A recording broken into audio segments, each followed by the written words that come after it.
masih bersama bintang tamu superstar kita, Bapak Gubernur DKI Jakarta, Bapak Anies Baswedan. Tepuk tangan.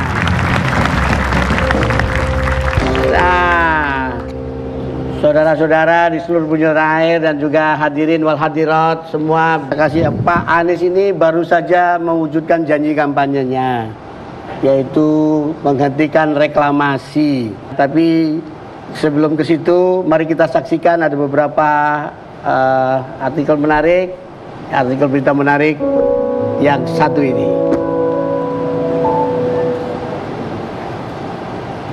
Pemprov DKI siapkan perda zonasi usai cabut proyek reklamasi. Ya, disiapkan perda zonasi. Ya.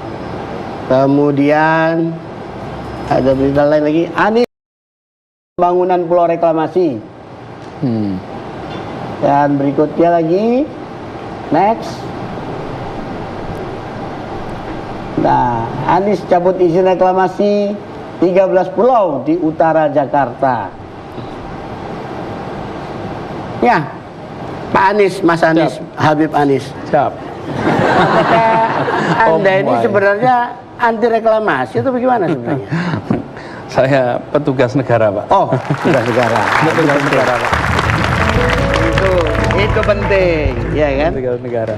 Jadi saya itu melihat tugas saya ini menjalankan semua ketentuan.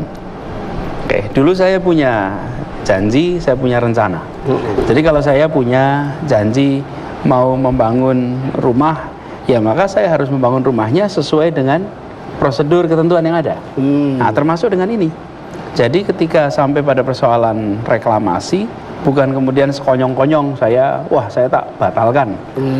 Ada prosesnya, ada prosedurnya. Jadi bukan sekonyong-konyong juga karena janji kampanye ini aja mata ya? Oh iya, janji kampanye harus dilunasi. Tapi harus cara janji kampanye harus dilunasi. Bukannya boleh dikredit itu. Itu tidak usah dilunasi. Ya, betul. Harus dilunasi. Jadi harus ditunaikan. Nah, karena itu ketika menjalankan ini, wewenang reklamasi itu ada di tangan gubernur, Mas. Lalu gubernur sesuai Kepres 52 tahun 95 membentuk badan.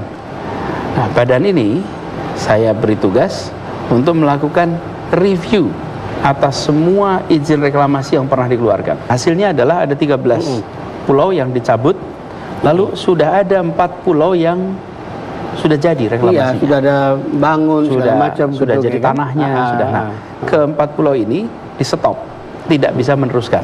Setelah dicabut itu semuanya ya nggak ada diskriminasi, termasuk sudah dibangun juga dirontokkan aja semua, dirobohkan gitu. Kalau jadi nomor 1 itu sudah jadi lahan. Oke. Kemudian dari sisi lingkungan juga punya potensi masalah yang cukup besar. Dan yang sudah jadi reklamasi itu kita punya aturan-aturannya yang sudah jadi tanah itu, bahwa mereka dikelola sesuai dengan ketentuan. Nah, ini ngomong-ngomong antara kita dan dikit-dikit sini. Iya, Ustadz kan ada nggak setuju. Ya, maksudnya kan ada di pemerintahan pusat yang juga kayaknya kan ada yang nggak setuju gitu loh keputusan Pak Anies ini gimana? Berani nyebut gitu loh? Ya berani nggak? Siapa? Itu sama siapa yang nggak setuju? Siapa? Itu. Yang mana? Boleh nggak? Gini, ini persoalannya bukan setuju apa tidak, punya wewenang apa tidak. Kalau tidak punya wewenang, apapun yang dikatakan tidak relevan dengan ini. Oh. Siapapun itu ya, walaupun dia itu apa jenderal misalnya apa nggak takut ya. Gini, jadi karena itu kita pakai aturan. Dan perlindungan terkuat kita semua adalah ketaatan pada aturan.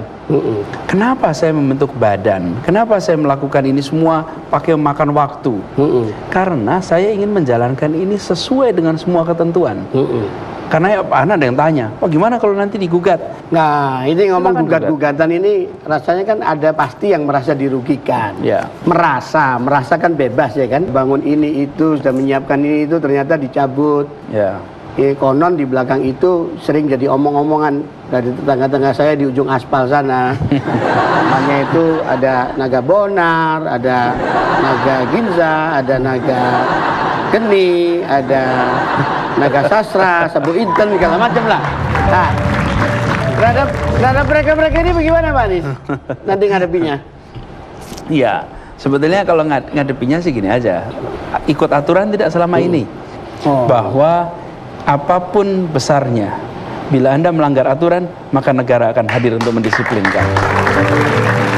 Ini logikanya jadi bandingin sama gubernur yang sebelum-sebelumnya jadinya kan, kalau dulu nggak ikut aturan, gitu kan?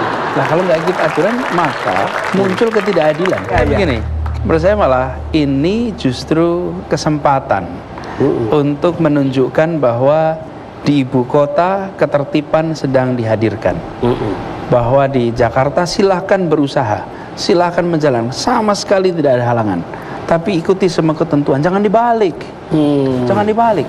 Kita ini tinggal di Jakarta ya Om. Iya. Tidak merasakan seperti tinggal di daerah pesisir, seperti daerah. Saya di Bekasi.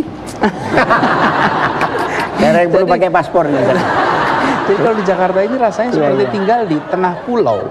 Padahal kita ini di tepi pantai. Karena pantai kita semuanya serba tertutup. Nah, saya ingin agar sekarang kesempatan untuk menata kawasan pesisir, kawasan pulau-pulau kecil, sehingga pesisir Jakarta bukan milik sebagian orang. Pesisir Jakarta milik semua orang di Jakarta. Luar biasa. Luar biasa. Luar biasa.